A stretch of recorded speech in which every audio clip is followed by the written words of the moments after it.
ఆడు శోభనం చేసుకోవాలంటే ముహూర్తం పెట్టాల్సింది బ్రాహ్మణుడు. ఒక ముహూర్తం లేకుండా శోభనం చేసుకోమని చెప్పండి, చేసుకోడు. ఓం నమ శివాయ సిద్ధం నమః అని రాస్తే తప్ప వాడు స్కూల్లో జాయిన్ అవ్వడు, అక్షరాభ్యాసం.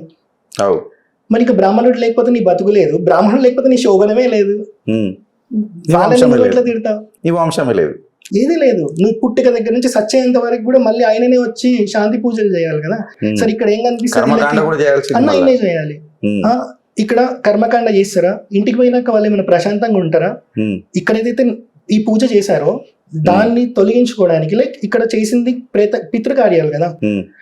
వేరే పూజలు అంటే అది వేరేలా ఉంటాయి. పితృకార్యాలు చేసే వాళ్ళు మళ్ళీ ఇంటికి వెళ్ళినాక వాళ్ళు చేసే అనుష్ఠానం వేరేలా ఉంటుంది, అది ఒకటి కనబడదు. కానీ నీ ఇంట్లో మీ నాన్నకి తాగే అలవాటు ఉంది, తినే అలవాటు ఉంది, ఇంకొక పద్ధతి ఉంది మీ ఇంట్లో.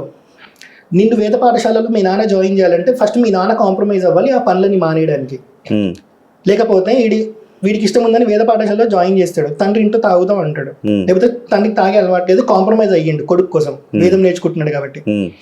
చుట్టాలు వస్తారు, ఓ నల్లి బొక్కలు ఇవ్వకపోతేనే అలిగిపోయే చుట్టాలు ఉన్నారు. మరి వేదం నిత్యం ఇంట్లో అనుష్ఠానంలో పెట్టుకున్న బ్రాహ్మణుడు ఇంట్లో ఉండే అంటే ఇప్పుడు వీడు బ్రాహ్మణుడు అయినట్టే కదా. తండ్రి వాళ్ళకి నాన్ వెజ్ పెడతాడా? పెట్టాడు. మరి రిలేషన్స్ ఖరాబ్ అవ్వవు. దరిద్రం దండయాత్ర చేసినట్టే. వీడు ఎవడైతే వేదం నేర్పేట్లే మాట్లాడుతున్నాడో వీడు కాదు కాంప్రమైజ్ అవ్వాల్సింది. వీడు ఎవరితో బతుకుతున్నారో వాళ్ళందరూ కాంప్రమైజ్ అయినప్పుడు వాళ్ళని కాంప్రమైజ్ చేసి వీడు వేదం నేర్చుకున్నప్పుడు ఎవడైనా యాక్సెప్ట్ చేస్తాడు. అదే ఈకో సిస్టమ్ డెవలప్. లేకపోతే వీడు ఒక్కడు వేదం నేర్చుకుంటే వీడు చుట్టుపక్కల వాళ్ళు కాంప్రమైజ్ అవ్వలేదు అనుకో అన్న, ఎట్లుంటది పరిస్థితి? ఆడి ఇంట్లో ఆడు సుఖంగా ఉంటాడు, సొసైటీలో ఎట్లా సుఖంగా ఉంటాడు?